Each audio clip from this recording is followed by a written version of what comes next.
মা আমি বাইরে দাঁড়িয়ে, ঘরে নাও আমাকে। কার্তিক ফেলতে কার্তিক পুজোর 3-4 দিন আগেই রাতারাতি রাস্তায় দাঁড়িয়ে ভয়েস রেকর্ড করালাম।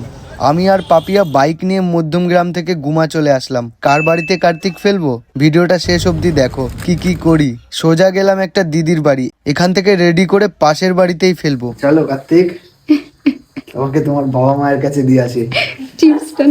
স্পিকারটা দাও। বেশি রাত করলাম না, এখন বাজে 10:30 মতো।